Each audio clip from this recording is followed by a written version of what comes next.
Hello student, welcome to Katyayan academy. Student, today I am going to start your chapter probability. और बच्चों, आज इसका ये सेकंड लाइव सेशन है। मींस हम लोगों ने प्रीवियस क्लास में प्रीवियस सेशन में प्रोबेबिलिटी के जो भी बच्चों बेसिक्स पॉइंट्स है वो आपको डिस्कस किए थे।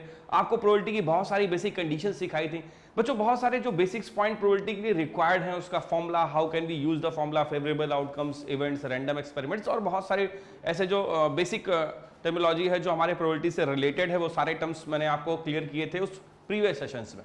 बच्चों, आज हम लोग बात करेंगे प्रोबेबिलिटीज के कुछ क्वेश्चंस की, कुछ आपके डाउट्स जो आप लोग ने सेंड किए, उन डाउट्स को लेंगे और बच्चों आज की क्लास को आगे लेके जाएंगे। सो बेसिक्स की बात करें बच्चों, वो आपका कंप्लीट है। प्रोबेबिलिटी से रिलेटेड जो भी टॉपिक है बेसिक्स के साथ, वो मैंने आपको कंप्लीट किया है इसके प्रीवियस सेशंस में।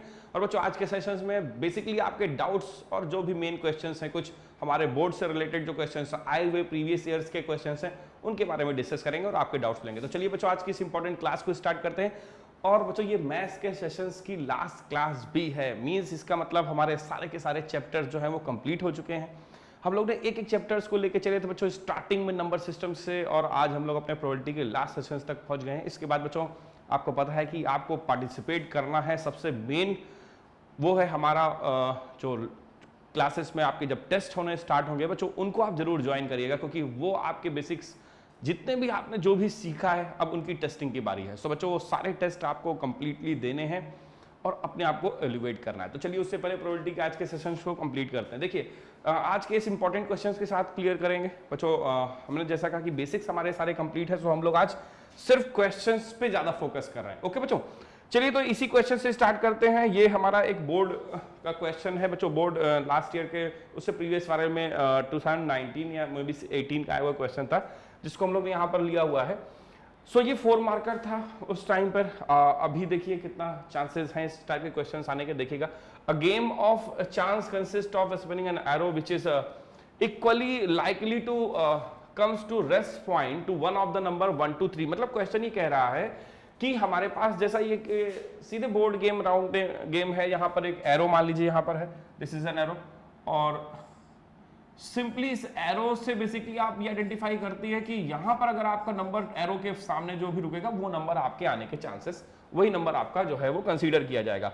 सो बेसिकली यहां पर जैसे 12 के सामने एरो आके रुक गया, सो आपका इसका मतलब नंबर 12 आया है। बेसिक इसका मतलब यही है। सो ये एक स्पिनिंग गेम है 1 से लेकर के 12 तक के, जैसा आपको दिख रहा है कि इस व्हील में आपको नंबर्स दिख रहे हैं। अब इसी पर रिलेटेड कुछ क्वेश्चंस हैं। What is the probability that it will point two 10? ये 10 को पॉइंट करे, मतलब ये एरो जाकर 10 पे बच्चों, जैसे ये 12 पर है, 12 पर शो हो रही है, ऐसे ही क्वेश्चन ये कह रहा है कि आपका जो ये एरो है बच्चों, जो 10 नंबर है वहां पर जाके शिफ्ट हो जाए। यानी कि आपका जो एरो हो कहां पर रुके, नंबर 10 पे, नंबर 10 आपका बेसिकली आ जाए। इसके लिए बेसिक बात हो रही, तो इसके लिए क्या प्रोबेबिलिटी होगी? सो प्रोबेबिलिटी का बच्चों एक ही फॉर्मूला है। सिंपली आप प्रोबेबिलिटी के बेसिक फॉर्मूले को पहले भी पढ़ चुके हैं, जिसमें हम लोग ने लाइव सेशन में जब प्रीवियस वाले सेशन में बात करी थी। सो प्रोबेबिलिटी का एक बेसिक फॉर्मूला था favourable outcomes upon total outcomes. So favourable outcomes और टोटल आउटकम्स की बात करें तो probability of this event is equal to, अगर टोटल आउटकम्स को आप देखोगे तो बच्चों 1 2 3 4 से लेकर के पूरा 1 से लेकर 12 तक के नंबर्स हैं। इससे ज्यादा बच्चों कुछ नहीं हो सकता। देखिए, या तो 1 आएगा, 2 आएगा, 3 4 5 6 7 8 या 10, या और ज्यादा 10 क्या, 11 भी आ सकता है, 12 भी आ सकता है। तो बच्चों 12 टोटल चांसेस हैं, 12 के अलावा और कुछ एक्स्ट्रा नहीं मिलेगा आपको, है ना। सो फाइनली 12 तक आ सकते हैं। तो टोटल आउटकम्स तो बच्चों 12 हुए। अब रही बात फेवरेबल की। देखिए, इस पूरे स्पिनिंग व्हील में आप देखिए बच्चों कितने 10 हैं। How many 10s showing in this spinning wheel? So there is only 1 10। सिर्फ और सिर्फ बच्चों एक ही 10 है। इसका मतलब अगर व्हील इसी 10 के सामने रुकेगा, सो दिस इज द फेवरेबल। तो यानी पूरे इन 12 नंबर्स में से सिर्फ बच्चों एक ऐसा नंबर है 10 जो कि इसका favourable outcome, possible favourable outcome है। सो वो वैल्यू हो जाएगी हमारी 1। So the final answer is 1/12। 1 is the favourable outcome and 12 is the total outcome. The answer is 1/12।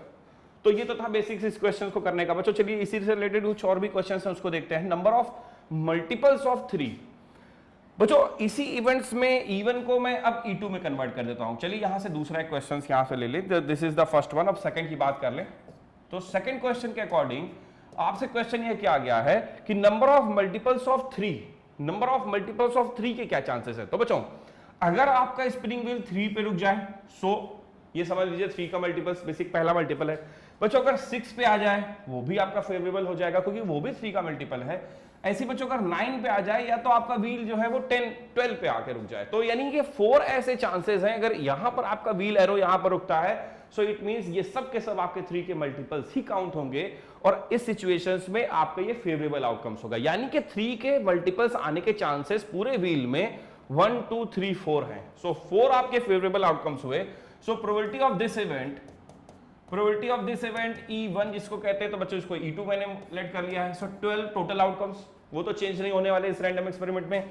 So 12 total है, फेवरेबल हमारे 1 2 3 4 हो गए। सो 4/12 you can solve it, this is 1/3। Okay, so this is the final answer. बच्चों ये हमारा एक final answer हो जाएगा दूसरी इवेंट के लिए, सेकंड वाले क्वेश्चंस के लिए। अब चलते हैं थर्ड वन पे, एन ऑड नंबर। अब बच्चों जरा यहां से चेक करिए कि ऑड नंबर के चांसेस क्या क्या है। देखिए इन सारे नंबर्स को जब आप वॉच करोगे सो टोटल 1 से लेकर के 6 तक के नंबर हैं, और बच्चों इन टोटल 12 नंबर्स में से 1 to 12 नंबर हैं, जिसमें से बच्चों 1 3 और 5 7 9 एंड 11 टोटल 6, यानी कि 6 ऑड और 6 हुए इवन, यानी टोटल तो 12 हो गए, लेकिन टोटल अगर ऑड की बात करोगे आप तो यहां पर बच्चों टोटल ऑड नंबर एक तो 1 हो जाएगा, एक 3 हो जाएगा, यहां पर एक आपका 1 हो गया, बेसिकली एक आपका 3 हो गया, फिर आपका 5 हुआ, 7 and 9। So there are 1 2 3 4 5 and एक ये हो गया 6। तो 6 आपके ऑड हुए।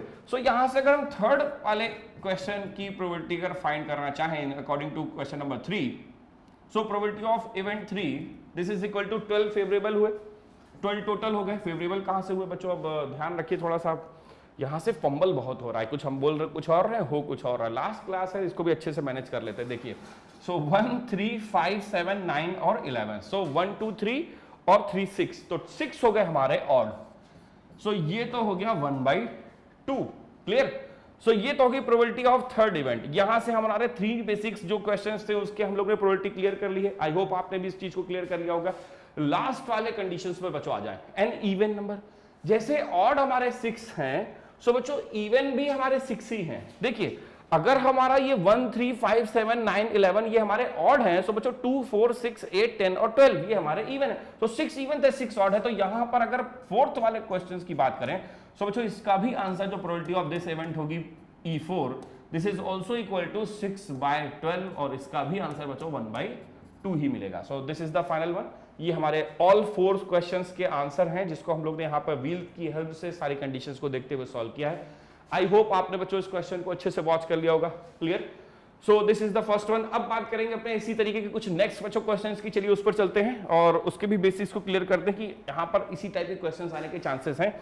तो कुछ ऐसे ही क्वेश्चंस को और आगे लेते हैं। देखिए अ बैग कंटेन 2 ब्लैक बॉल्स, ठीक है ना। सो 2 बॉल्स तो हमारी ब्लैक हैं, अब ये यहां पर हो गई ब्लैक। सो यहां से a bag contain 2 black 3 red and some blue balls. Okay, so यहां पर इस चीज को वॉच करते रहिएगा बच्चों, यहां पर क्या क्या कंडीशंस आपको गिवन है। अकॉर्डिंग टू कंडीशंस हमारे पास 2 ब्लैक बॉल्स हैं, 3 हमारे पास रेड बॉल्स हैं और बच्चों सम ब्लू बॉल्स हैं, यानी ब्लू बॉल्स कितनी हैं ये अभी हमें पता नहीं है। ओके, पहली एक इंपॉर्टेंट चीज। अभी दूसरी चीज की बात करते हैं। If the probability of drawing a black ball को ड्रॉ करने की प्रोबेबिलिटी आपकी 1/16 है। So the probability of drawing a black ball, so probability of getting a black ball, यानी मैंने उसको PB से शो किया है, this is equal to 1/16। Secondly ऐसे ही बच्चों रेड बॉल आने की प्रोबेबिलिटी भी आपको गिवन है। The probability of getting a red ball 3/32। So probability of getting red ball, चलिए इसको मैंने लिखा probability of getting red ball and this is equal to 3/32, ठीक है ना। यहां से एक ये सेकंड वाला ये वाला पॉइंट हो गया। अब यहां पर एक बच्चों और बच गया थर्ड वाला, वो है हमारा एक तो ब्लैक हो गया है, अब हमारे पास ब्लू बॉल की बारी है। सो चलिए ब्लू वाले को ब्लू ही रहने देंगे, तो वहां पे ब्लू हो गया है, तो यहां पर बच्चों कलर अब हमारा चेंज ही हो जाएगा। सो probability of getting blue ball, यहां पर इसकी प्रोबेबिलिटी अभी हमको पता नहीं बच्चों, वहां से हमने इसको लेट कर रखा है x, क्योंकि वो हमको गिवन नहीं है। अब देखिए क्वेश्चन आपसे कह रहा है find the probability of getting a blue ball, हमें इसी ब्लू बॉल के आने की प्रोबेबिलिटी फाइंड करनी है। तो एक बेसिक क्वेश्चन के अकॉर्डिंग आप कंडीशंस को देखिए, इस चीज को हमेशा याद रखिए, किसी भी बच्चों रैंडम एक्सपेरिमेंट से एसोसिएटेड जो भी उसकी इवेंट्स होती हैं, पॉसिबल इवेंट्स, उन सारी इवेंट्स की प्रोबेबिलिटीज का जो सम होता है, clear, this is always equal to 1। इस चीज को आप ध्यान रखिए, जैसे किसी भी इवेंट के अकरेंस और उसी इवेंट के नॉन अकरेंस की प्रोबेबिलिटी का सम बच्चों हमेशा क्या होता है, आपने इस कंडीशंस को पढ़ा होगा, occurrence of event, non occurrence of event. जैसे किसी भी गेम में, मान लीजिए कोई गेम है उसमें ए और बी दो पर्सन है, ए की अगर विनिंग की प्रोबेबिलिटी 1/3 है तो उसकी लूजिंग की प्रोबेबिलिटी क्या होगी? अगर आपको फाइंड करना है तो 1 - 1/3 कर दीजिए, लूजिंग क्या आ जाएगी। सो इसी तरीके से आपको इस किसी भी रैंडम एक्सपेरिमेंट की एक बेसिक कंडीशन होती है।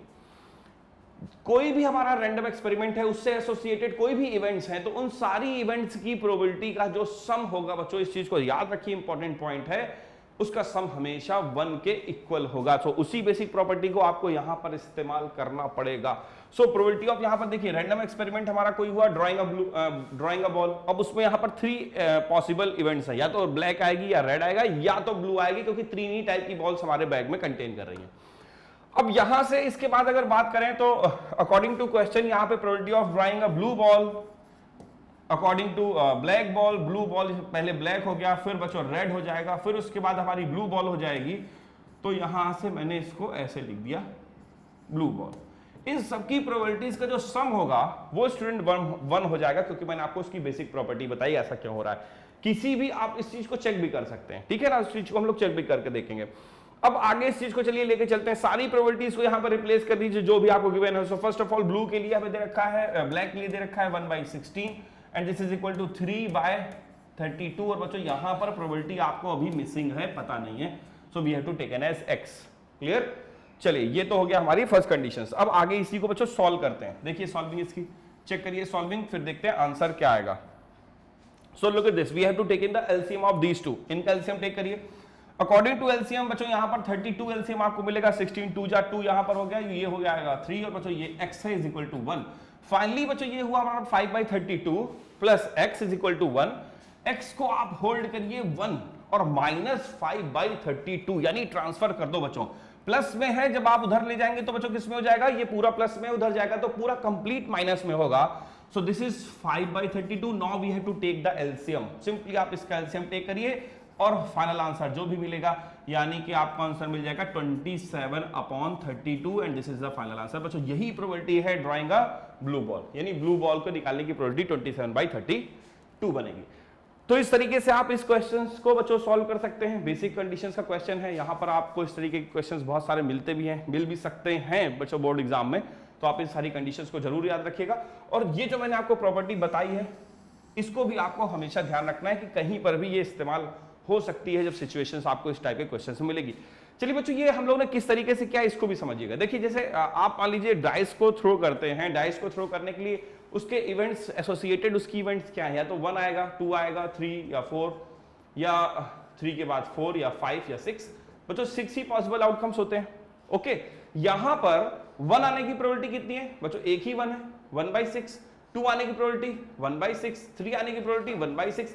अगर हम इन सारी प्रोबेबिलिटीज को ऐड करें तो आंसर आएगा 6/6 और बच्चों वो टोटल सम क्या होगा? 1। यानी कि किसी भी रैंडम एक्सपेरिमेंट के साथ जो एसोसिएटेड इवेंट होती हैं उन बच्चों सारी इवेंट्स में जो प्रोबेबिलिटीज का सम होता है वो ऑलवेज 1 होता है। इस चीज को आपको ध्यान रखना पड़ेगा। ओके, चलिए आगे चलते हैं, कुछ और बेसिक चीजों को क्लियर करते हैं। Now we have to move to second next condition. सब बच्चों नेक्स्ट क्वेश्चन में हमारे कुछ बच्चों ने अपने अपने डाउट्स डाले हैं, तो कादरी जी का एक आंसर क्वेश्चन है, तो चलिए उसको भी सॉल्व करते हैं। देखिए क्वेश्चन की पूरी कंडीशंस को अच्छे से वॉच कर लीजिएगा। क्वेश्चन के अकॉर्डिंग कंडीशन ये कहती है कि हमारे पास एक रेक्टेंगुलर प्लॉट है, और बच्चों ये प्रोबेबिलिटी क्लास थी लेकिन क्वेश्चन में आपने जो भी दिया है वही मैंने यहाँ पर एज इट इज आ गया है। सो चलिए सॉल्व तो करना ही है ना, डाउट्स आपके डाउट नहीं रहेंगे बच्चों। ऐसा हम लोगों ने किया था, कोशिश करने की आपकी, और काफी हद तक उसको कंप्लीट भी किया है। सो यहाँ से बात करें क्वेश्चन के अकॉर्डिंग, तो एक सबसे पहले रेक्टेंगुलर पार्क या रेक्टेंगुलर फील्ड है, और उस रेक्टेंगुलर फील्ड का डायमेंशंस आपको गिवन है 150/60, यानी 150 बच्चों इसका हो गया लेंथ और 60 हो गई इसकी टोटल विड्थ।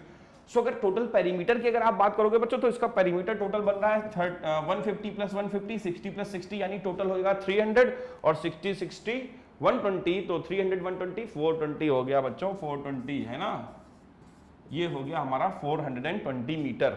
ओके, चलिए ये तो आ गया हमारा पेरीमीटर ऑफ फील्ड। अब आगे क्वेश्चन की बात करते हैं। 2 साइक्लिस्ट हैं, करण एंड विजय। ओके, करण और अर्जुन होते तो ज्यादा अच्छा होता, खैर विजय से भी काम चला लेंगे हम लोग, है ना।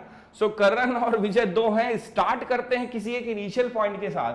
अब बच्चों मान लो किसी इनिशियल पॉइंट से वो अपनी जर्नी स्टार्ट करते हैं।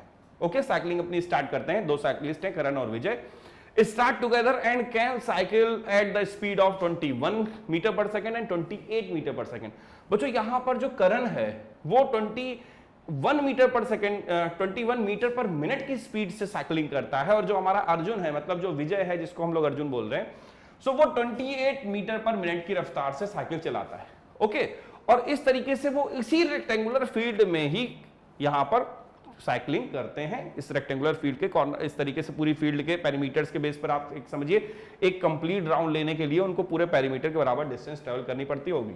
ओके, चलिए आगे क्वेश्चन को रीड करते हैं। They cycles along the rectangular park, जैसा उन्होंने कहा कि वो अलोंग द रेक्टेंगुलर पार्क ही साइकिलिंग करते हैं around the field from the same point and at the same moment. एक साथ एक ही जगह से चलना स्टार्ट करते हैं, साइकिलिंग अपनी स्टार्ट करते हैं। मैंने उस पॉइंट को ए दे रखा है। आफ्टर हाउ मेनी मिनट्स, कितने मिनट्स के बाद, क्वेश्चन ये, आप देखिए मेन पॉइंट पर आ जाइए जहां पर क्वेश्चन हमसे किया जा रहा है। आफ्टर हाउ मेनी मिनट्स, कितने मिनट्स के बाद will they meet again at the starting point. तो क्वेश्चन हमारा अच्छा है। क्वेश्चन ने कहा है कि आखिर कितने मिनट के बाद फिर से ये दोनों साइक्लिस्ट एक बार फिर से दोबारा इसी पॉइंट ए पर मीट करेंगे। सो सबसे पहले तो बच्चों आप ये देखो कि आखिर इन साइकिलिंग जो साइक्लिस्ट है हमारे, उनको एक राउंड करने में टाइम कितना ले रहे हैं, है ना। सो सबसे पहले तो हम अपने करण की बात करते हैं। चलिए भाई करण की बात कर ले। सो करण जी ने साइकिलिंग करी है किस रफ्तार के साथ में। सो करण जी की जो रफ्तार है वो है 21 मीटर पर सेकेंड। सो यहां से करण जी ने टाइम कितना टेक किया, टाइम टेकन बाय करण। सो यहां से जब आप टाइम निकालोगे, टाइम टेकन बाय करण, तो यहां से आ जाएगा टाइम इक्वल टू डिस्टेंस, ध्यान रखिएगा, distance upon speed. So distance कितनी चलनी पड़ेगी, 420 मीटर। टाइम कितना लगा, यहां पर टाइम लगा है उसको 21, देखिए 21 मीटर पर मिनट की रफ्तार से चलता है। सो कितनी देर लगी होगी इसने टोटल 420 मीटर चलने में। तो ये तो उसकी स्पीड है, ध्यान रखिए ये है स्पीड, और बच्चों ये है उसका टोटल डिस्टेंस। तो डिस्टेंस अपॉन स्पीड कर देंगे, टाइम आ जाएगा। सो ये हुआ 21, और बच्चों डिवाइड करोगे तो आपको मिल जाएगा, यानी कि 20 मिनट समय लगेंगे विजय जी को, है ना, यहां से करण जी को। चलिए तो पहले तो हमने ये निकाल लिया कि करण ने कितना टाइम लिया। सो भाई करण का टाइमिंग जो आ गया वो आ गया 21 मिनट। शॉर्ट में मैं लिख रहा हूं, नहीं करंट 21 मिनट के कहां से हो जाएंगे। और ऐसे ही अपने बच्चों टाइमिंग ऑफ सेकंड पर्सन, यानी सेकंड पर्सन हमारा कौन है, वो है विजय जी। तो विजय ने कितना टाइम टेक किया ये भी देखते चलिएगा। सो जो विजय ने टाइम लिया है वो है हमारा डिस्टेंस 420, क्योंकि सेम अलोंग द फील्ड, उनको भी इसी फील्ड में चलना है। इस चीज को समझते रहिए कि टाइम को निकालना बहुत जरूरी है। टाइम से ही बच्चों हम लोग ये डिसाइड कर पाएंगे क्वेश्चन जो कर रहा है कि कितनी देर के बाद, यानी कितने समय के बाद फिर से वो सेम मोमेंट में मिलेंगे। सो वो हम लोग को क्लियर करना है। सो विजय को कितना टाइम लगेगा इस पूरे कंप्लीट फील्ड का चक्कर लगाने में, कंप्लीट राउंड ए से स्टार्ट करके फिर इतना पूरा अलोंग द फील्ड जाके फिर से ए में आने में। सो उसकी स्पीड बच्चों 28 है। डिवाइडिंग, सिंपली डिवाइड करिए, देखिए क्या मिलेगा। When we have to divide it, so 14 से डिवाइड कर लीजिए, 14 2 जा 14 3 जा 30 हुआ। अब बच्चों 2 से करोगे तो आपका आंसर मिलेगा 15 मिनट। यानी कि विजय को इसी राउंड को, इसी पूरे सर्किल को पूरा करने में टोटल 15 मिनट का समय लगता है, और उसको लगते हैं 21 मिनट। तो ये तो हो गया बेसिकली हम लोग ने जो निकाला था 21 मिनट निकाला था, कुछ और था बच्चों, 21 से तो डिवाइड किया था। सो 21 को डिवाइड करा था, 420 डिवाइडेड बाय 21, ये 220 मिनट्स लगे थे, है ना। ये 21 अपने आप से 1 मिनट बढ़ गया। इसको वापस हम लोग बैक करके 20 लिख ले, नहीं तो रॉन्ग हो जाएगा। सो 20 मिनट्स। चलिए ये यहां से ये हो गया इसके लिए टाइमिंग, और यहां से हो गया करण के लिए टाइमिंग। सो 20 मिनट बच्चों करण का टाइम है, और विजय ने लिए है 15 मिनट। तो ये तो पहला बेसिक्स हो गया हमारा मेन वर्क, कि आखिर करण को एक कंप्लीट राउंड करने में कितना टाइम लगता है, और बच्चों विजय को एक कंप्लीट राउंड करने में कितना टाइम लगता है। तो 20 and 15 respectively they have taken 20 minutes by Karan and 15 minutes taken by Vijay to complete 1 round. Okay, so ये तो था पहला बेसिक्स। अब बच्चों बात करते हैं कि वो टाइम जितनी देर बाद वो वापस बैक होके फिर से उसी पॉइंट पर आ जाएंगे, यानी सेम पॉइंट पर मीट कर जाएंगे। सो बच्चों ऐसे क्वेश्चंस के लिए आपको करना क्या होता है, एलसीएम निकालना होता है। यानी बेसिक क्वेश्चन ये हमारे एलसीएम का है, जिसको आपको पहले डिस्टेंस और स्पीड के साथ में रिलेट किया गया है। सो जैसे ही आपने टाइम निकाल लिया, और आपको टाइम निकालना है कि कितनी देर बाद they meet again, so we have to find the LCM of 20 and 15।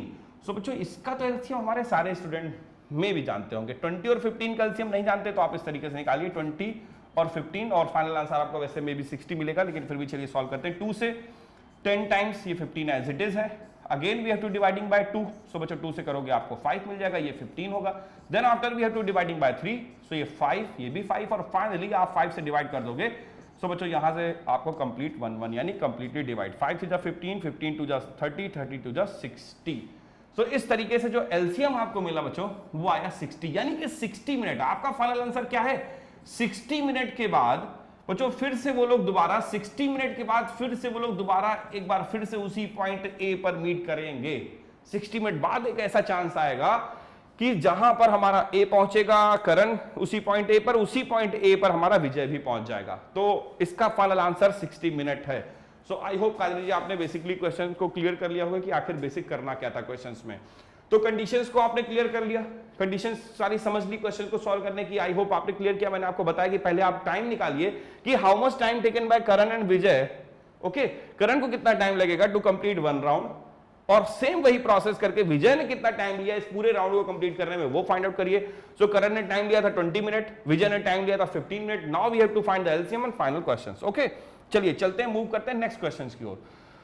So next question हमारे सुजल जी ने पूछा है। सुजल जी का क्वेश्चन है कि if the zeros of the polynomial this and चलिए आर दिस, यानी कि ये क्यूबिक पॉलिनोमियल। अब बच्चों क्यूबिक पॉलिनोमियल की कंडीशंस को याद रखें, लेकिन मैं एक बात आपको बता दूं, मैं क्वेश्चन सॉल्व कर दे रहा हूं लेकिन बहुत कम चांसेस हैं कि क्यूबिक पॉलिनोमियल से रिलेटेड कोई क्वेश्चंस पूछा जाए। फिर भी मैं आपका क्वेश्चन है इसलिए मैं इसको क्लियर करता हूं। मे भी बहुत कम चांसेस हैं कि शायद क्वाड्रेटिक से ही बेस्ड क्वेश्चन में भी, लेकिन अभी यहां पर ये कहीं लिखा भी नहीं है कि लेकिन लास्ट 2-3 ईयर से अभी तक ऐसे क्वेश्चन पूछे नहीं गए बच्चों जहां पर क्यूबिक पॉलिनोमियल होता है ना, अकॉर्डिंग टू सिलेबस। सो फिर भी आपने क्वेश्चन किया है, आने के चांसेस भाई हो सकता है कि आ जाए, क्योंकि ये कहीं नहीं लिखा है कि क्यूबिक नहीं आएगा।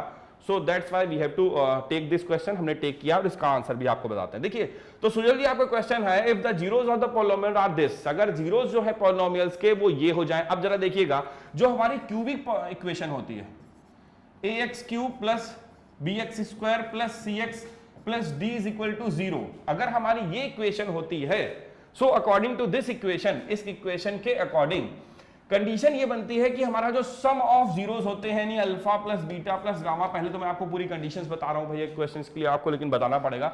सम ऑफ जीरोस होता है -b/a, फिर sum of the product of is corresponding roots, मतलब alpha beta plus beta gamma और प्लस गामा अल्फा, ये हो जाता है c/a, and then after alpha beta gamma this is called the product of root, this is equal to d/a।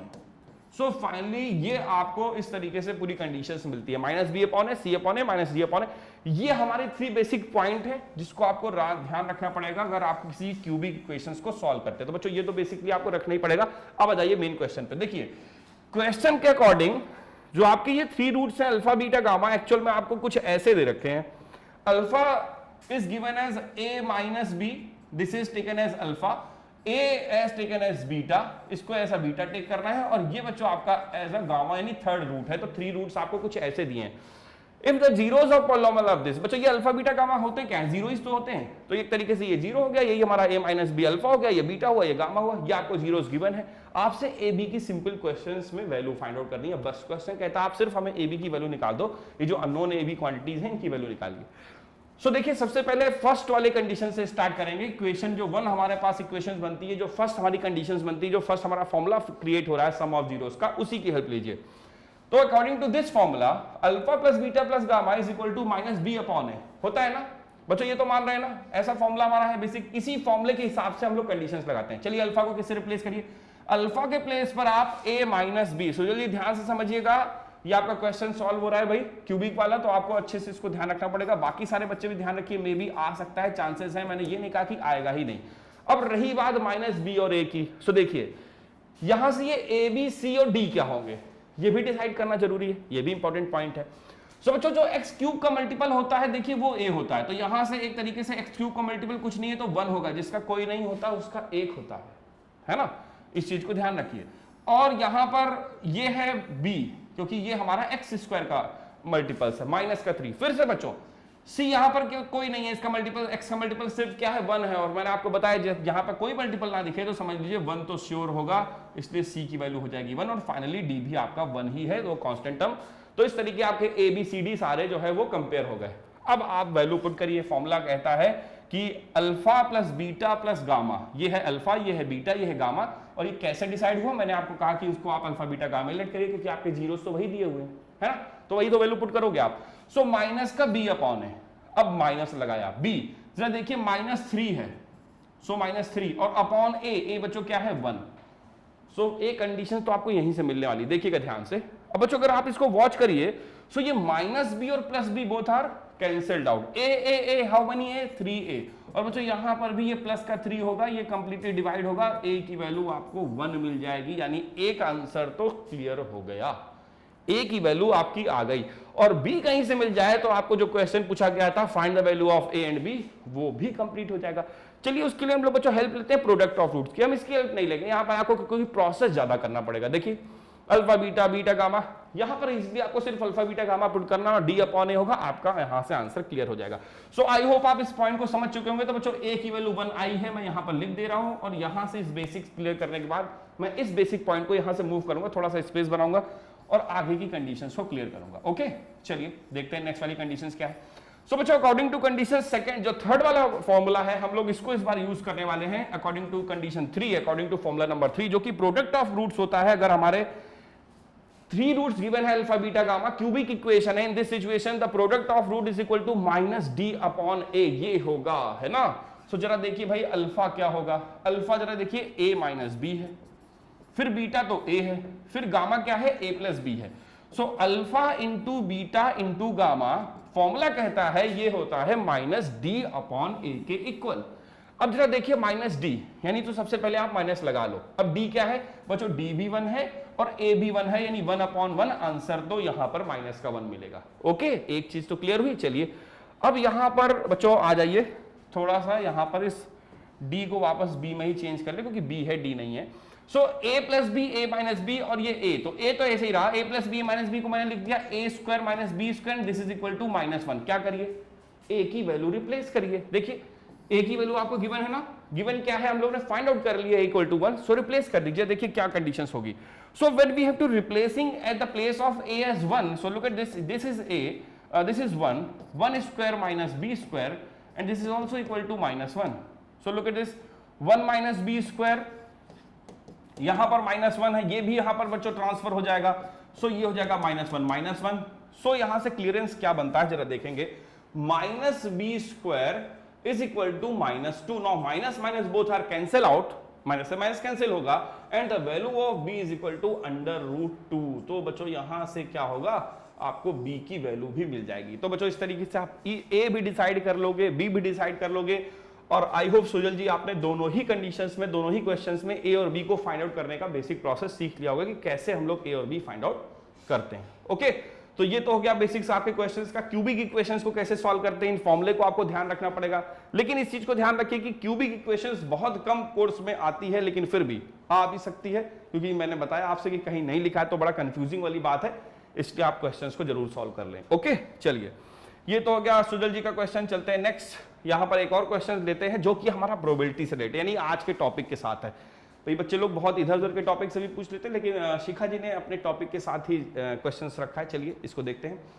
Question क्या कहता है कि इन अ फैमिली हैविंग 3 चिल्ड्रन, एक फैमिली में 3 बच्चे हैं, 3 चिल्ड्रन हैं। अब ये कहा गया है कि देयर में बी नो गर्ल, हो सकता है कहा गया कि एक कंडीशन ये है कि इन 3 बच्चों में से एक भी गर्ल ना हो। सो एक सिचुएशन तो फिर ये बनती है, अगर नो गर्ल तो मतलब बॉय बॉय बॉय, तीनों के तीनों बॉय होंगे, है ना। चलिए एक चीज तो ये हो गई। दूसरी कंडीशंस कहती है 1 गर्ल, और तीसरी कंडीशंस कहती हैं कि 3 गर्ल्स, तो तीनों गर्ल्स हो जाएंगी, तो इसका मतलब जी जी जी, है ना, गर्ल्स गर्ल्स और गर्ल्स हो जाएगा।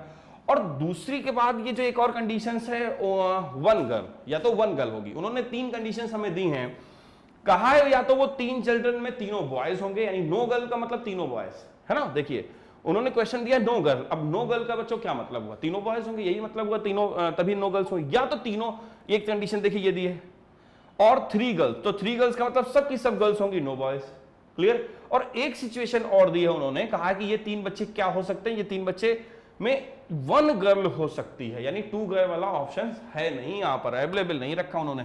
सो चलिए अकॉर्डिंग टू क्वेश्चन चलते हैं। यहां पर 1 गर्ल्स का ऑप्शन बच्चों क्या हो सकता है, 1 गर्ल का ऑप्शन ये हो सकता है, या इस सिचुएशन में वन गर्ल का ऑप्शन सिर्फ ये हो सकता है, देखिए दो मैं सेंटेंस बोल रहा हूं, वन गर्ल का ऑप्शन ये हो सकता है या सिर्फ यही हो सकता है। देखिए सिर्फ यही हो सकता है बच्चों, ये रॉन्ग हो जाएगा। यहां पर वन गर्ल का ऑप्शन ये भी हो सकता है बॉयज गर्ल्स और फिर से बॉयज हो जाए, तो यहां पर भी बच्चों तो वन ही गर्ल है, यहां पर तो टू नहीं है, ये भी सिचुएशन हो सकती है। और बच्चों एक सिचुएशन और अराइज हो सकती है कि यहां पर दोनों पहले बॉयज हो देन आफ्टर गर्ल्स हो, तो ये भी एक सिचुएशन अराइज हो सकती है। यानी अगर आप बात करोगे तो बच्चों 1 2 3 और फिर से यहां पर 4 और ये 5 टोटल आउटकम्स आपके बनते हैं जैसी सिचुएशंस क्वेश्चन कहता है। अब जरा क्वेश्चन देखिएगा, थोड़ा सा इंटरेस्टिंग वन है। So that the probability of each is 1/4। क्या सबकी प्रोबेबिलिटी, हर एक टर्म्स की, हर एक इवेंट की प्रोबेबिलिटी 1/4 होगी? ये जस्टिफाई करिए आंसर को। देखिए चलिए जस्टिफाई भी करते हैं, कंडीशंस को सीखते भी हैं। अगर हम वन गर्ल की बात करें, सिर्फ एक बॉय, नो बॉयज की, नो गर्ल्स की बात करते हैं, नो गर्ल्स यानी कि 0 गर्ल्स की बात करें, तो प्रोबेबिलिटी ऑफ फर्स्ट इवेंट अगर हमारी 0 गर्ल्स की है, सो अकॉर्डिंग टू दिस यहां पर वन ऑप्शन होगा, वन फेवरेबल होगा, क्योंकि एक ही ऐसा चांस है कि सिर्फ हमारे पास नो गर्ल्स हो। देखिए बाकी सब में गर्ल्स तो इन्वॉल्व हैं, कहीं ना कहीं यहां पर एक गर्ल्स है, यहां पर एक गर्ल्स है, यहां पर एक गर्ल्स है, बच्चों यहां तो 3 गर्ल्स है। सो सिर्फ एक ही ऑप्शन है, टोटल 1 2 3 4 5 ऑप्शन बन रहे हैं, यानी 1/5। ओके, ये तो बेसिक्स बनेगा। अब क्वेश्चन के अकॉर्डिंग क्वेश्चन कहता है कि हर एक की सिचुएशन, हर एक की कंडीशन, हर एक की प्रोबेबिलिटी, हर एक टर्म्स की प्रोबेबिलिटी 1/4 होगी। जस्टिफाई करिए ऐसा है कि नहीं। सो यहां से तो क्लियर हो रहा है ना कि प्रोबेबिलिटी ऑफ फर्स्ट इवेंट ही 1/5 हो रहा है, 1/4 का कोई चांस ही नहीं है। सेकंड की भी बात करोगे तो बच्चों उसके भी चांसेस क्या है वो भी देख लीजिए। प्रोबेबिलिटी ऑफ सेकंड जो होगा वो इवेंट हमारा हो जाएगा कितना बच्चों, 1/5। और प्रोबेबिलिटी ऑफ थर्ड इवेंट जो होगी, यानी कि एक गर्ल्स होने की, सिर्फ एक, ये हो गई प्रोबेबिलिटी ऑफ सेकंड इवेंट, मतलब 3 गर्ल्स होने की। ये हो गई 0 गर्ल्स होने की, और बच्चों ये है 1 गर्ल्स होने की, यानी कि इवेंट नंबर 3। सो इसकी प्रोबेबिलिटी 1 गर्ल्स होने की बच्चों 1 2 और 3 फेवरेबल आउटकम्स हो गए। अगर ये आ गया, ये सिचुएशन है तो भी फेवरेबल है, एक ही गर्ल है। ये सिचुएशन तो भी फेवरेबल है, एक ही गर्ल है। ये सिचुएशन है तो भी एक ही गर्ल है। सो बच्चों 3 आपके फेवरेबल हैं और 1 2 3 और यहां पर 5 टोटल थे। सो 3/5 आपकी थर्ड इवेंट की प्रोबेबिलिटी हो गई। अब अगर कह रहे हैं कि जस्टिफाई करिए कि 1/4 नहीं है, मैंने तो ये दिखा दिया कि ये आंसर है, लेकिन इसे जस्टिफाई करना है।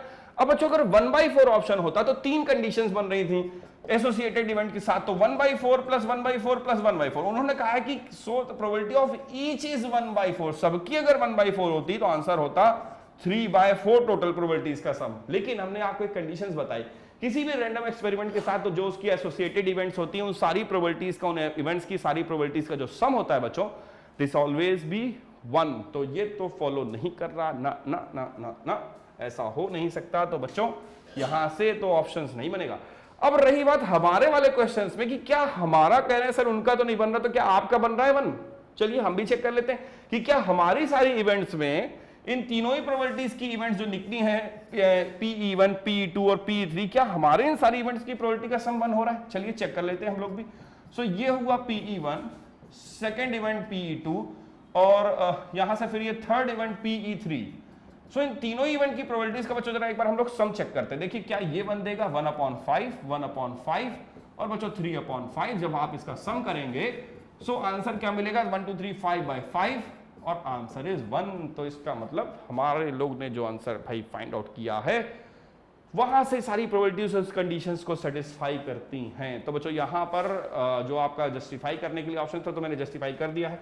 आई होप शिखा जी आपने क्वेश्चंस को अच्छे से वॉच कर लिया होगा, देख लिया होगा, समझ लिया होगा कि क्या कंडीशंस चल रही थी। तो यहां पर बच्चों ये देखिए 3/4 कंडीशंस है, जो एसोसिएटेड इवेंट है, सम सारी प्रोबेबिलिटीज जो है वो 1 नहीं दे रही है। पॉसिबिलिटी नहीं बनती कि यहां पर ऐसा हो जाए कि हर एक इवेंट की प्रोबेबिलिटी 1/4 बन जाए। लेकिन हमारे यहाँ जो हम लोग ने बेसिक्स थी उस हिसाब से निकाल के जो शो किया कि जो कंडीशंस बनेंगी उसके अकॉर्डिंग, तो ये सारी कंडीशंस बनती, तो यहाँ से क्लियर हो जाता है कि 1/4 पॉसिबल नहीं है। ओके चलिए आ जाते हैं शिखा जी के क्वेश्चन नंबर 2 की ओर। सो ये तो फर्स्ट वन था, सेकंड एक और क्वेश्चन शिखा जी ने किया है। सो आई होप आपने क्वेश्चन को अच्छे से वॉच कर लिया, देख लिया, समझ लिया। चलिए मूव कर देते हैं क्योंकि नेक्स्ट वाले क्वेश्चन को भी देखना है। Find the probability that a leap year should have exactly okay 52 Tuesday. बच्चों मैंने बात आया था आपको पिछले सेशन में कि 52 तो श्योरली होंगे, चाहे लीप ईयर हो चाहे ऑर्डिनरी ईयर हो। यहां तो कोई चांस ही नहीं, यानी श्योर इवेंट है, श्योर इवेंट हो गया, यानी कि श्योरली 52 होंगे। कोई प्रोबेबिलिटी का मतलब ही नहीं बनता। 101% मतलब कहने का यह है कि अगर लीप ईयर है सो 366 डेज हुए। 366 डेज को अगर आप क्या करते हो 7 से डिवाइड करते हो क्योंकि बच्चों 7 डेज का एक वीक होता है। सो यहां पर 52 कंप्लीट आता है, ठीक है। जैसे 7 5 जा 35, आपने डिवाइड किया 1 6 2 जा 14। सो देखिए 2 और डेज और एक्स्ट्रा बच जाते हैं। और बच्चों 52 क्या होते हैं, 52 तो आपके कंप्लीट जो है वीक्स होंगे, और जितने वीक्स होंगे हर वीक में एक बार आपका ट्यूसडे तो जरूर मिलेगा। ऐसा कोई वीक हो सकता है जिसमें ट्यूसडे ना आए बच्चों, ऐसा तो पॉसिबल नहीं है। हर एक वीक में एक बार ट्यूसडे जरूर होगा। सो यहां पर 52 की तो कोई बात ही नहीं बनती बच्चों, यहां पर प्रोबेबिलिटी का कोई मसला ही नहीं है कि 52 होंगे। मे भी शायद आप 53 लिखना चाहते हो तो बात अलग है। अगर आपका क्वेश्चन में कुछ गड़बड़ी हुई है, यार आपसे गलती से 52 लिख गया है, 53 होना चाहिए, हो सकता है मे बी क्वेश्चन तो 53 के लिए टेस्ट किया जाता है। लेकिन फिर भी अगर मान लीजिए आपका क्वेश्चन यही है कि आप अपनी बात पे अड़े रहे कि सर नहीं 52 ही लिखा था, चलिए हम मानते 52 था। सो ऐसी सिचुएशन में तो श्योरली है, होगा ही होगा, 1 complete full out of full, है ना। सो यहां पर ये श्योर कंडीशन है 100% 52 होंगे।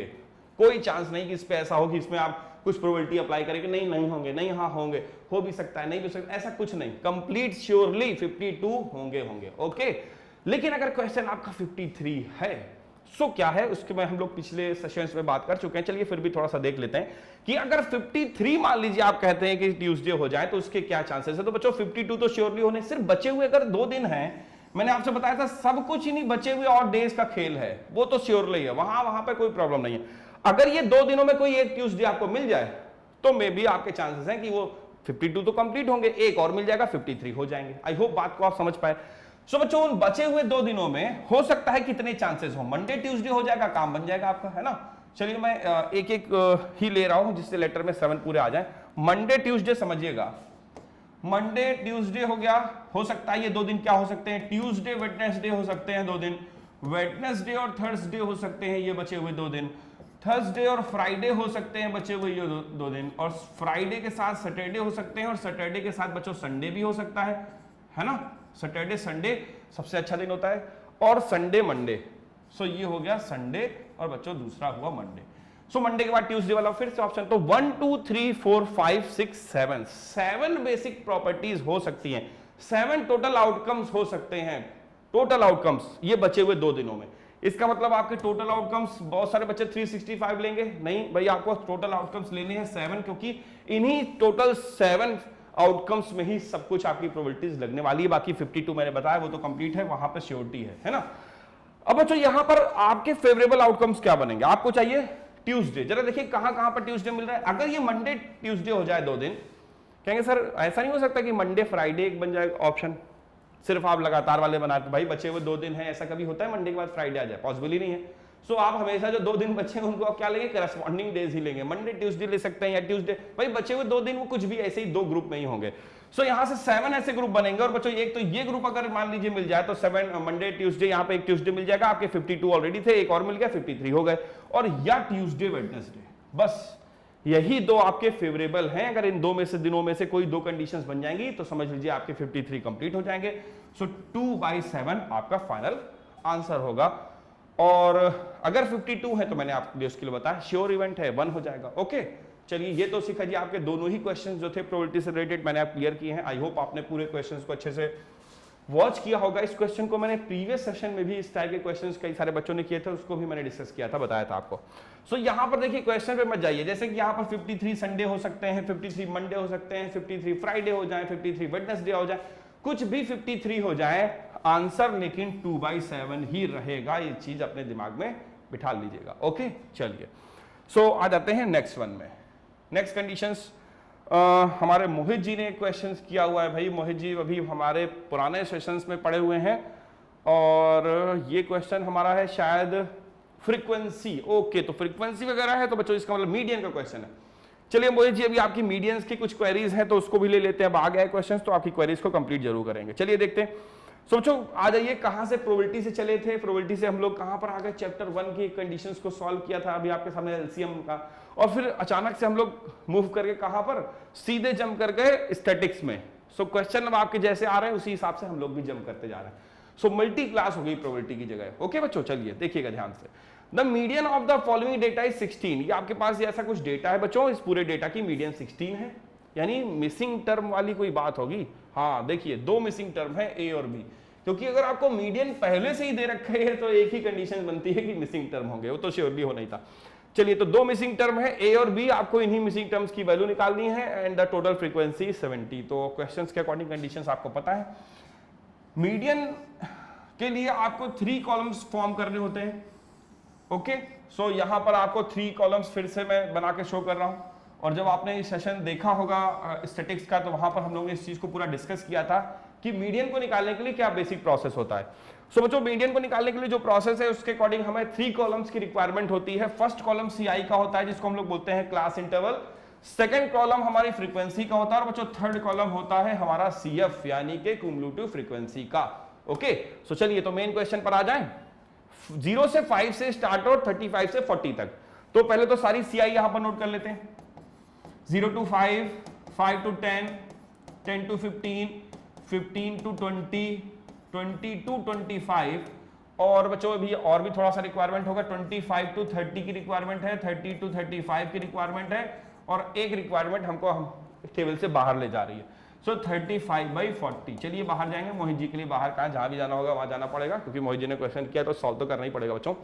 सो यहां से एफ, तो सेकंड बात आ गई एफ की। चलिए सेकंड एफ की कंडीशंस को ले लेते हैं बच्चों। एफ हमारे जरा देखिए क्या क्या है।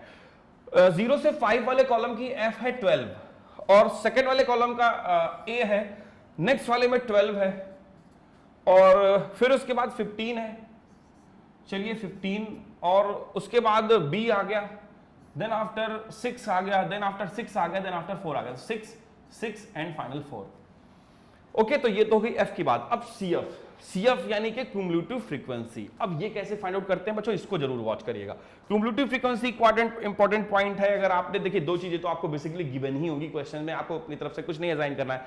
जो क्वेश्चन दे रहा था आपने एज इट इज वैसे ही ले लिया, लेकिन सीएफ आपको अपनी तरफ से इसको फाइंड करना है, तो उसको आपको सीख लीजिए क्या बेसिक प्रोसेस है। वैसे भी आप सीख चुके होंगे, सेशन हम लोग कंप्लीट कर चुके हैं। वहां पर देखिए फर्स्ट वाला 12 फिर से आपके लिए तरीके से रिवाइज हो रहा है, रिवाइज पे रिवाइज है ना। तो ये तो हो गया 12। अब बच्चों यहां से नेक्स्ट वाले को इसमें ऐड करते हैं, तो कैसे ऐड करोगे आप, 12 प्लस ए हो जाएगा भाई, ए ही ऐड होके ऐसे लिखा रहेगा, और क्या 12 होगा ऐड ऐसे ही रहेगा। फिर बच्चों फिर से आप 12 ऐड करेंगे, सो 24 प्लस ए हो गया। नेक्स्ट जब आप ऐड करेंगे 15 तो मे बी 39 हो जाएगा, सो 39 प्लस ए। नेक्स्ट वाले कॉलम में बी 6 बी ऐड होगा, सो बच्चों ये हो गया 39 plus a plus B. Next वाले में 6 बच्चों एक बार ऐड कर दीजिए, तो 35 के बाद 6 ऐड करेंगे, 45 प्लस ए प्लस बी हो गया। और लास्ट वाले में नेक्स्ट वाले आ जाए तो बच्चों अभी लास्ट में कहा गया, अभी तो 51 हुआ, 51 प्लस ए प्लस बी, और फाइनली जब आप 4 ऐड करोगे तब आपको मिलेगा 55 प्लस ए और प्लस बी। बहुत नीचे चले गए। सो यहां पर जो लास्ट जो सम मिला, यहां से बच्चों जो लास्ट सम मिला 55 प्लस ए प्लस बी, यही हमारी सारी फ्रीक्वेंसीज का सम भी होता है। यानी अगर आप सिग्मा एफ निकालोगे, मैं यहां पर शॉर्ट कर देता हूं sigma f, so this is also equal to 55 plus a plus b होगा। और बच्चों ये सिग्मा एफ हमको गिवन भी है, देखिए कैसे, if the total of the frequency is 70, यानी एक सिग्मा एफ तो ये हमने निकाला, दूसरा सिग्मा एफ आपको डायरेक्टली क्वेश्चन खुद दे रहा है कि वो 70। तो इसका क्या मतलब हुआ बच्चों, इसका मतलब हुआ कि आप इसकी हेल्प से सबसे पहले ए और बी में एक इक्वेशन फ्रेम कर सकते हैं। कैसे, देखिए ये भी 70 है, ये भी 70 है, तो 70 is equal to 55 plus a plus b, क्योंकि सिग्मा एफ तो सेम है, ये दोनों तो चेंज नहीं हो सकते। इक्वल कर दीजिए, इक्वल करेंगे आपकी सॉल्विंग शुरू हो जाएगी। सॉल्विंग क्या होगी, 55 इधर ले आइए, माइनस हो जाएगा, so A plus B is equal to 15। This is the equation number 1। ये हमारी फर्स्ट इक्वेशन बन जाएगी, और मैं इसको चुपचाप यहां किनारे लिख दूंगा, बाद में जब रिक्वायरमेंट होगी तो हम इसको यूज करेंगे। Okay, so this is the first one. अब बच्चों वहां लिखने का रीजन था, बच्चों हमारे पास थोड़ा सा स्पेस की डिमांड होगी, तो अभी यहाँ इरेज कर दूंगा, फिर हम लोग बाद में कहेंगे कि इक्वेशंस कहाँ चली गई, इसलिए वो लिखी है, जो अगर इरेज भी हो जाएगी यहाँ से तो वहां हमें एक इक्वेशन हमारी मिल जाएगी। अब बच्चों आ गई सेकंड कंडीशंस, वहां पर हमको मीडियन की हेल्प लेनी पड़ेगी, और वो मीडियन हमको हेल्प करेगी बच्चों मेन फॉर्मूले की हेल्प से। जब हम लोग मीडियन निकालते हैं तो उसके लिए फॉर्मूला मेन अप्लाई करते हैं, उसी फॉर्मूले को आप फिर से एक बार अप्लाई करिए। मीडियन निकालने के लिए जो बच्चों फॉर्मूला है हमारा, m is equal to, simply formula क्या होगा, L is equal to L plus n/2 minus C upon F और into H, this is called step size. Okay, ये सारी चीजें बच्चों हमें रिक्वायर्ड किसकी हेल्प से मिलती है, जब हमारा मीडियन क्लास डिसाइड होता है। अब वो मीडियन क्लास कैसे डिसाइड होता है, n/2 की हेल्प से। n बच्चों क्या है, n एक्चुअल में ही सिग्मा f होता है, सम ऑफ टर्म्स को ही हम लोग n भी कहते हैं। ओके, सो n तो हमें दे रखा है 70। अब कहेंगे सर ये भी तो n है एक तरीके से, हाँ ये भी है, लेकिन अगर आप इसकी हेल्प से निकालेंगे तो फिर उसको कंप्लीट वैल्यू नहीं दे पाएंगे। सो हमें रिक्वायर्ड कंप्लीट वैल्यू की है, सो n/2 मतलब कि 35। ओके, 70/2 कर दीजिए, सिंपली आपको 35 यहां पर मिल जाएगा। अब बच्चों जब 70 को आपने 2 से डिवाइड किया, आपका 35 फॉर्म हो गया, तो ये डिसाइड करता है 35 कहां पर आएगा। अब यहां से तो जज करना बहुत मुश्किल है। सो ऐसी सिचुएशन में आपको हेल्प लेनी पड़ेगी मीडियन की। बच्चों बहुत इंपॉर्टेंट पॉइंट मैं आपको बता रहा हूं, इस सिचुएशन में आप कभी भी n/2 35 जो आया है उसकी हेल्प से ही हम लोग हमेशा डिसाइड करते हैं, लेकिन नहीं कर पाओगे क्योंकि यहां पर a भी चल रहा है। आप किसको ग्रेटर लेके कहां से सॉल्व करेंगे। तो बच्चों ध्यान रखिए, ऐसी सिचुएशन कभी भी आए और पेपर में बच्चों ऐसे क्वेश्चन आ जाते हैं तो ये सिचुएशन आ सकती है ना। तो जो सिचुएशन आ सकती है आप उसके लिए पहले से ही प्रिपेयर रहें। देखिए अगर ऐसी सिचुएशन आ गई कि आपने 35 निकाला, अब आप यहां से डिसाइड नहीं कर पा रहे हैं कि आखिर 35 से मीडियन क्लास कैसे डिसाइड करें, तो बच्चों कोई प्रॉब्लम नहीं है, मीडियन हेल्प करेगी खुद बताने के लिए कौन सी क्लास मीडियन क्लास है। देखिए वॉच करिए, मीडियन कितनी है 16 की आपको गिवन है क्वेश्चन में। अब जब आपको ये 16 गिवन है तो जरा देखिए सीआई के बेस पर ये 16 होगा कहां पर, 15 से 20 के बीच में। बच्चों यही बस समझ लीजिए आप, आपका वर्क कंप्लीट। यही क्लास जो है वो बच्चों कौन सी क्लास है, मीडियन क्लास है। यही क्लास आपकी वो मीडियन क्लास है। क्यों? क्योंकि मीडियन 15 से 20 के बीच वाली आ रही है 16, तो बच्चों वही क्लास देगा मीडियन क्लास। ये तो श्योर मान के चलिएगा, कुछ भी इसमें आप चेंज मत करिए। अगर यहां पर मान लीजिए कहते सर 22 होता फिर मीडियन क्लास बताइए। ओके, अगर 22 होता बच्चों तो ये 20 से 25 के बीच में लाई करता, फिर हमारा ये वाला क्लास मीडियन क्लास होता। ओके, ऐसे ही जैसी मीडियन की वैल्यू दी होगी उसी के अकॉर्डिंग आप अपनी मीडियन क्लास सेटअप कर लोगे। आई होप आपने ये बात समझ ली कि इस बार n/2 की हेल्प से मीडियन क्लास डिसाइड नहीं हो पाएगा बच्चों, क्योंकि पॉसिबिलिटी नहीं बन रही है। ओके, सो ये तो हो गई हमारे मीडियन क्लास की बात। अब हम सारे अपने टर्म्स यहां से क्लियर कर लेते हैं। अब आपको पता है ये होता है L लोअर, है ना, लोअर लिमिट। ये होता है बच्चों F, और किसी भी मीडियन क्लास की जो प्रीसीडिंग CF होती है वही हमारा होता है C, उसी को ही हम लोग बोलते हैं C। बस आपको इन सारी वैल्यूज को प्लेस करना है अपने मेन क्वेश्चन में। चलिए प्लेस करना स्टार्ट करते हैं और फाइनल वैल्यू पुट करेंगे।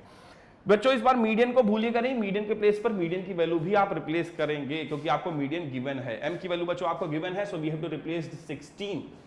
l देखिए l कितना है 15 आ रहा है, so we have to write as 15, simply यहां पर पुट कर देंगे।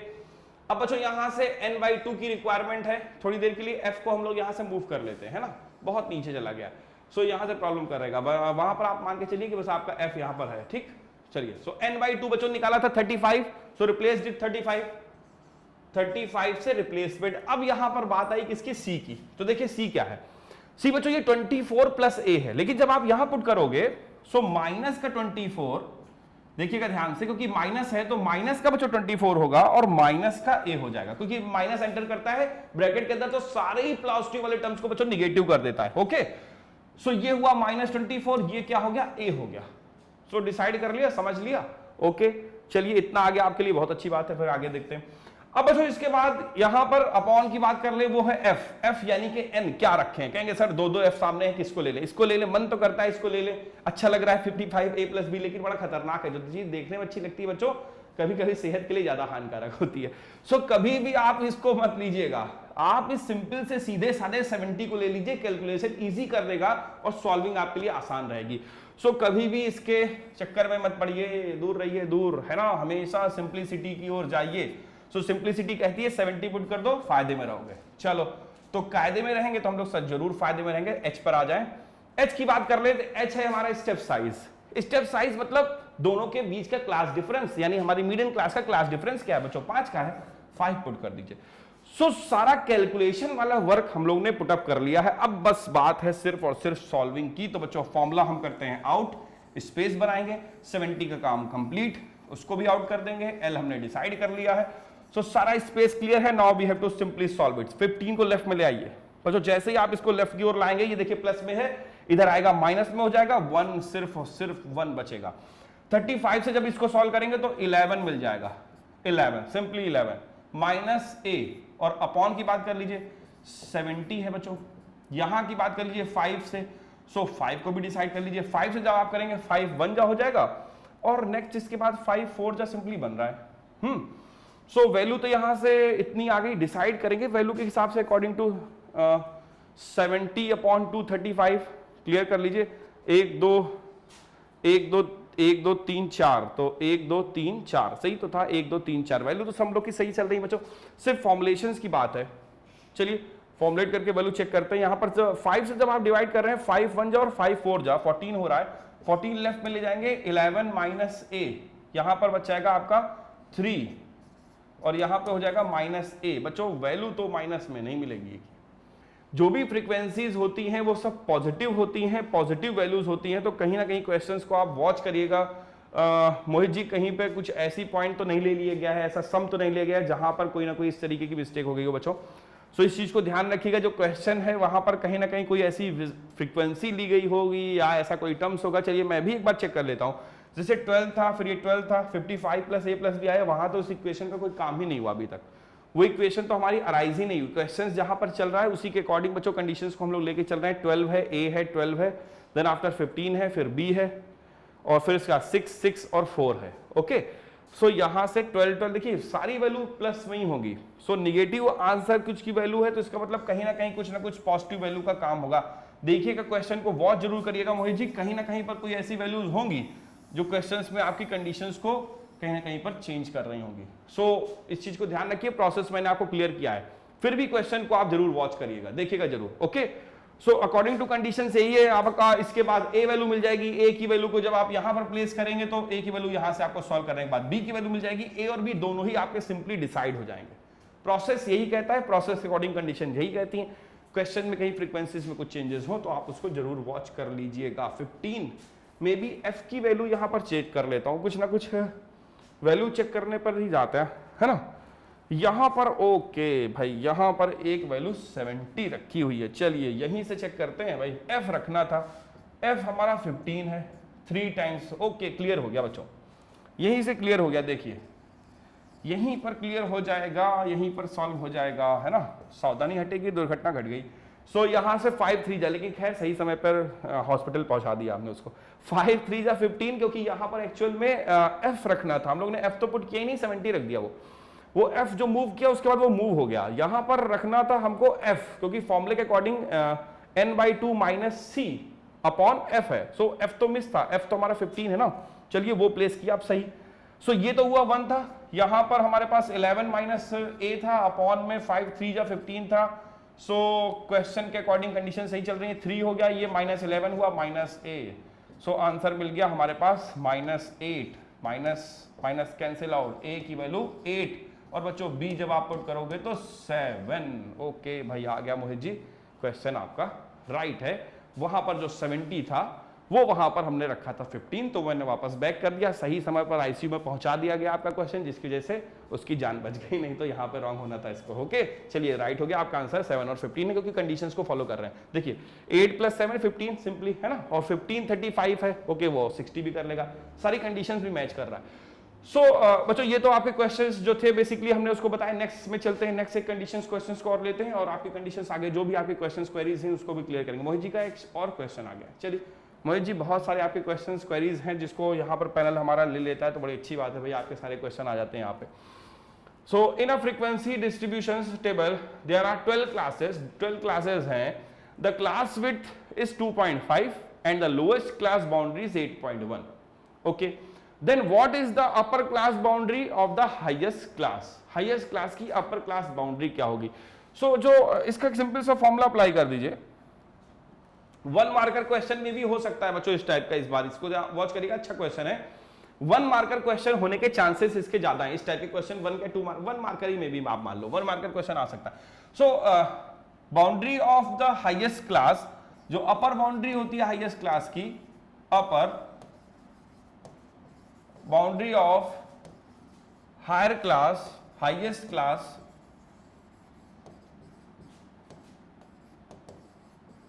This is equal to the upper boundary of highest class, this is equal to जो भी आपकी यहां पर फॉर्मूले के अकॉर्डिंग जो कंडीशंस बनेगी। देखिए कितनी क्लासेस हैं आपकी, 12 क्लासेस हैं। ओके और क्वेश्चन ये कहता है कि विड्थ जो है वो 2.5 and the lowest class boundary क्या है 8.1।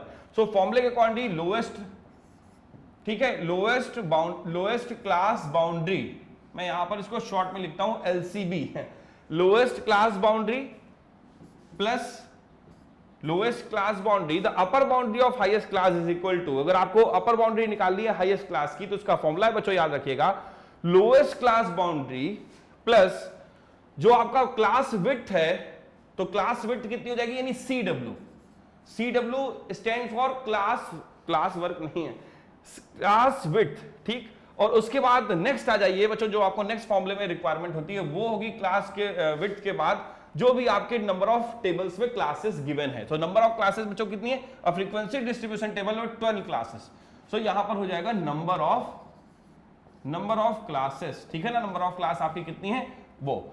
सो इस फॉर्मूले को आप अच्छे से याद कर लीजिए, सिर्फ एक आपको फॉर्मूला लगाना है, वैल्यू प्लेस करनी है, सिंप्लीफाई करना है, सीधा आंसर मिलेगा और कुछ भी नहीं करना है। आप फॉर्मूले को अच्छे से ध्यान कर लीजिए, मैं एक बार रिपीट कर देता हूं।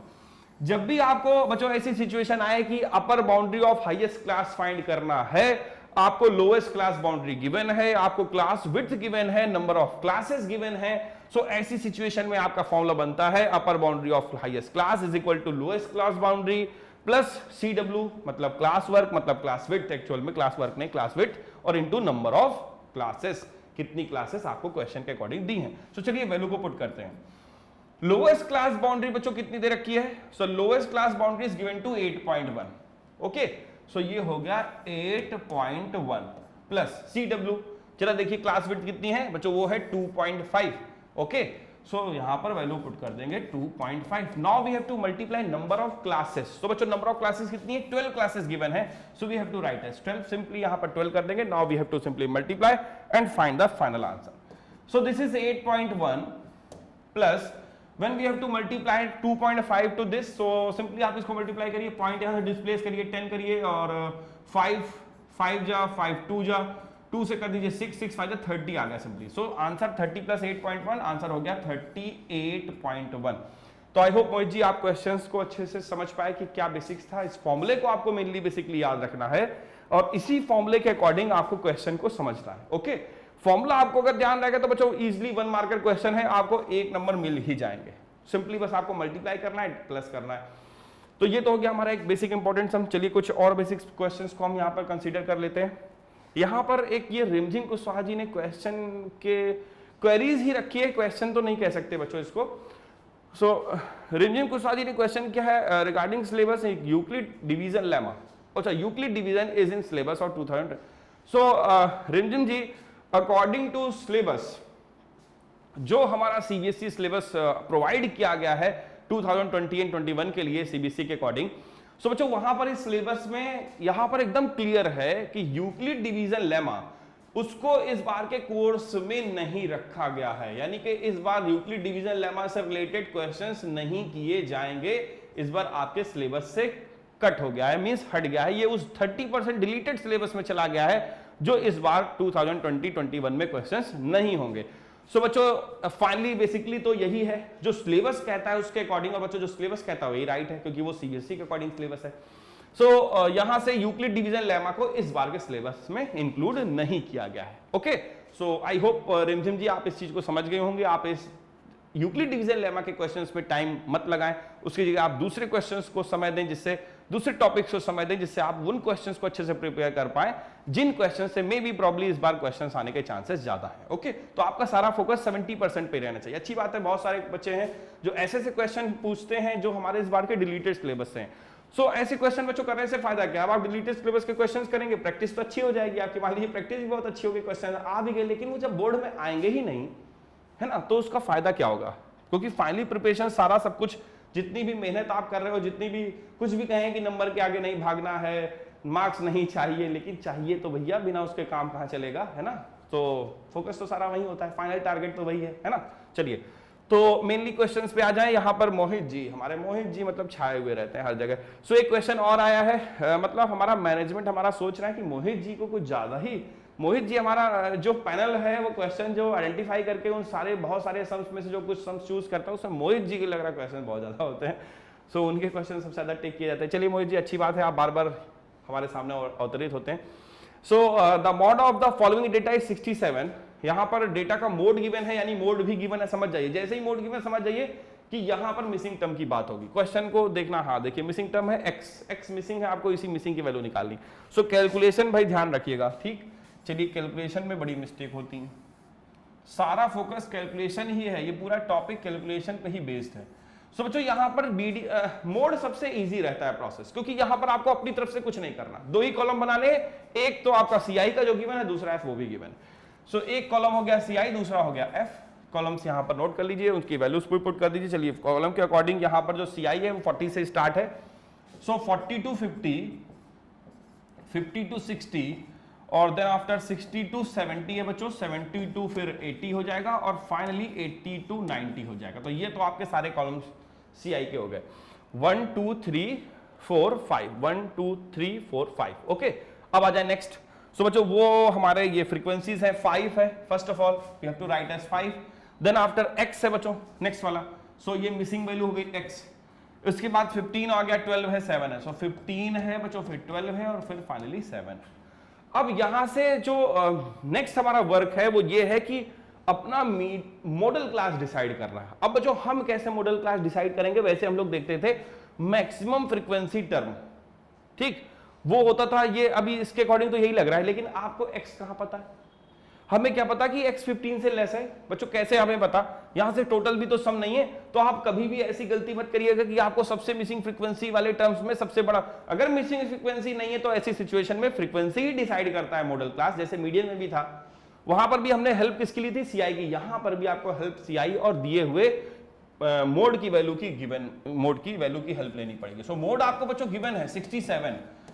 सो ऐसी सिचुएशन में आप 15 से मॉडल क्लास डिसाइड मत करिए बच्चों, रॉन्ग हो जाएगा, क्योंकि हमें कैसे पता कि 15 ही ग्रेटर है, x हो सकता है 17 आ जाए, हो सकता है 20 आ जाए, भाई कुछ भी उसके बारे में प्रेडिक्ट नहीं किया जा सकता। तो ऐसी सिचुएशन में आप इससे डिसाइड नहीं कर सकते। ओके, चलिए देखिए क्वेश्चन भी यही कहेगा, अकॉर्डिंग टू क्वेश्चन मोड क्या है 67। अब जरा देखिए बच्चों मोड कहां पर आ रहा है, किस सीआई के बीच में आ रहा है। 67 बच्चों 60 से बड़ा होता है और 70 से लेस होता है, यानी वो इस क्लास के बीच में कहीं लाई कर रहा है। इसका मतलब हमारी मॉडल क्लास यहीं पर होगी, यहीं से हमें मिलेगा मॉडल क्लास।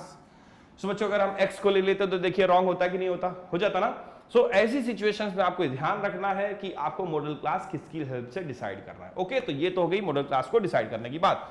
अब बच्चों मोड हमारे पास आ गया, सिंपली फॉर्मूला अप्लाई करिए, सारी कंडीशंस आपको पता है, ये हमारा L हो जाएगा। मॉडल क्लास की फ्रीक्वेंसी को हम f से कहते थे, प्रीसीडिंग क्लास की फ्रीक्वेंसी को हम f1 लेते हैं और सक्सीडिंग क्लास की फ्रीक्वेंसी को f2 लेते हैं। बच्चों अलग अलग क्वेश्चंस में f0 fk-1 से दिया होता है, हम इसको इस तरीके से डिसाइड करें, आप उसी हिसाब, लेकिन सबका बेसिक मतलब वही निकल के आता है। ओके, वैल्यू सही जगह प्लेस करनी होती है बस। चलिए फॉर्मूला अप्लाई करिए, mode is equal to L plus f1, f से स्टार्ट करिए, f minus f1 upon 2f minus f1 minus f2 और इनटू h, यानी कि स्टेप साइज। ओके, चलिए बच्चों फॉर्मूला रिप्लेस करते हैं, सारी वैल्यूज को रिप्लेस कर सकते हैं। So first of all mode हमें गिवन है 67, तो सीधे सीधे मोड की वैल्यू पुट कर दीजिए 67 यहां पर, जो उसकी वैल्यू है। L की वैल्यू पुट कर दीजिए 60 है बच्चों। उसके बाद f जो है हमारा जरा देखिए वो 15 है, so we have to write as 15।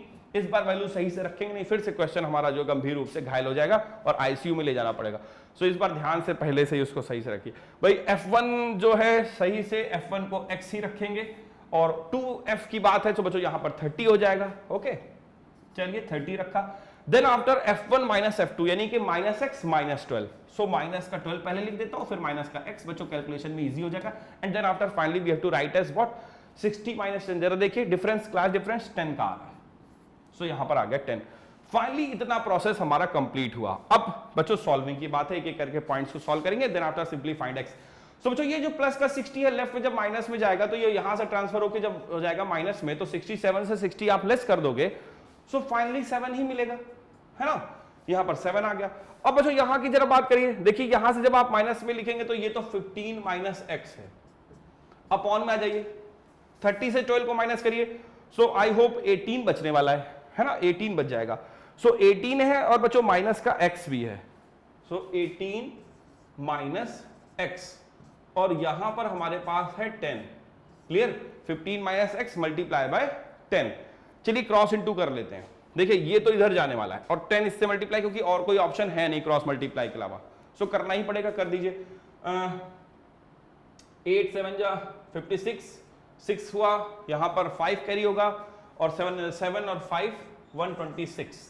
Clear, 126 हो गया और माइनस का 7x।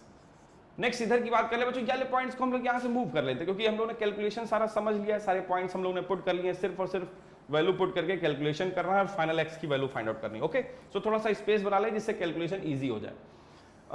नेक्स्ट वाली कंडीशंस की बात करें तो बच्चों यहाँ से हम लोग ने इसको क्रॉस मल्टीप्लाई किया है, 18 7 से मल्टीप्लाई किया, 126 मिला, 7x से मल्टीप्लाई हुआ, 7x हुआ, और इस साइड में 10 मल्टीप्लाई होगा, सो 150 हो जाएगा, और बच्चों यहाँ पे हो जाएगा माइनस का 10x। ओके, अब आपको फाइनली इसको करना है सॉल्व। तो सिंपली जब आप इसको सॉल्व करेंगे सो देखिए क्या होगा बच्चों, यहाँ से मल्टीप्लाई तो सही लग रहा था, 12 है, ठीक है, और 7 56 5 कैरी हुआ, 7 7 5 12 हो गया, सिंपली ये भी सही है, 7x भी सही है हमारा, 10 से 150 15x, देखिए 15 माइनस f हो जाएगा f1 में, 15 माइनस x, 10 से मल्टीप्लाई भी राइट है, और 18 माइनस हमारा 12 भी राइट है क्योंकि यहाँ पर ये 12 आया था, 12 माइनस x। सो यहाँ तक की सारी वैल्यू बच्चों राइट ही चल रही हैं। ओके, चलिए अब सब कुछ राइट है तो आगे भी राइट ही होना चाहिए, आगे मल्टीप्लाई को चेक कर लेते हैं। यहाँ से यहाँ पे जब इसको ले जाओगे आप, सो 24 फाइनल बचेगा माइनस का, देखिएगा ध्यान से, जब 150 इधर जाएगा सो ये प्लस का उधर जाके माइनस हो जाएगा, माइनस का 24 बचेगा, और 7x को आप जब इधर लाओगे तो ये माइनस से प्लस हो जाएगा, तो बच्चों यहाँ पर माइनस का 3x बचेगा। सो -3 से माइनस का 24 डिवाइड करेंगे, आपको 3 8 या 24 मिल जाएगा, और फाइनल x की वैल्यू आपको 8 आ जाएगी, यही हमारी फाइनल आंसर है। तो बच्चों आई होप क्वेश्चंस को आप समझ पाए, सारी कंडीशंस को क्लियर कर पाए। मैंने भी बच्चों आज आपको सारे के सारे बेसिक्स सिखाए हैं, सारे बेसिक्स जो प्रोबेबिलिटी से रिलेटेड थे वो क्लियर किए, जो आपके जो डाउट्स है, जिस भी चैप्टर से रिलेटेड डाउट्स है उन डाउट्स को भी बच्चों क्लियर किया है। आई होप आप सारे बेसिक्स पॉइंट को कैच कर पाएंगे। अब बच्चों बात है आपके मेनली फाइलिंग टेस्टिंग की। बच्चों आपने सारे के सारे बेसिक्स जितने भी थे हमारे साथ पूरे मंथ्स में, जैसे जब से हमारी ये बोर्ड बूस्टर चल रहा है, आप हमारे साथ लगातार जुड़ते रहे हैं, आपने सारी लाइव की अगर क्लासेस को देखा है, लाइव क्लासेस को देखा है, आपने सारे अगर ऐप्स के सारे वीडियोस को वॉच किया है, हमारे सारे डाउट सेशंस को क्लियर किया है, सो अब आप कंप्लीटली प्रिपेयर होंगे। सो बच्चों अब आपकी प्रिपरेशंस की टेस्ट की बारी है। मैं आपसे एक बार फिर कहूंगा, आप उन टेस्ट सीरीज को कभी भी स्किप मत करिए, वो आपके लिए बहुत बेनिफिशियल्स होंगे, बहुत अच्छे क्वेश्चंस, बहुत इंपॉर्टेंट सम्स और बहुत सारी प्रैक्टिस आपको मिलेगी जो इस टेस्ट के थ्रू आप कर सकते हैं। तो बच्चों आपको टेस्ट के लिए बेस्ट ऑफ लक, आप अच्छे से मार्क्स लाइए, अच्छे से प्रैक्टिस करिए, क्योंकि आज की हमारी मैथ्स की लास्ट सेशन का क्लास है बच्चों, क्योंकि इसके बाद हमारे मैथ्स के सारे टॉपिक्स कंप्लीट हो गए। अब हम लोग मिलेंगे इन सारे टेस्ट की सॉल्विंग में, यानी जब हम लोग टेस्ट को डिस्कस करेंगे तब हम लोग बात करेंगे आपके जहां पर आपसे कुछ मिस्टेक्स हुई होंगी, कहीं पर आपने कुछ बेसिक्स पॉइंट्स आपके रह गए होंगे, या आपने बहुत सारे क्वेश्चन सही भी किए होंगे, क्या कमियां हैं, क्या आपने सीखा, उन सारे बेसिक्स पॉइंट्स को हम लोग क्लियर करेंगे उस टेस्ट सेशन के डाउट सेशन में, यानी टेस्ट के सॉल्विंग में। तो चलिए बच्चों आपके लिए बेस्ट ऑफ लक आपके टेस्ट के लिए, और बहुत सारा बेस्ट ऑफ लक बच्चों, क्योंकि आपके आने वाले बोर्ड एग्जामिनेशन के लिए। बच्चों आज की हमारी क्लास यहीं तक, till then thank you, good bye.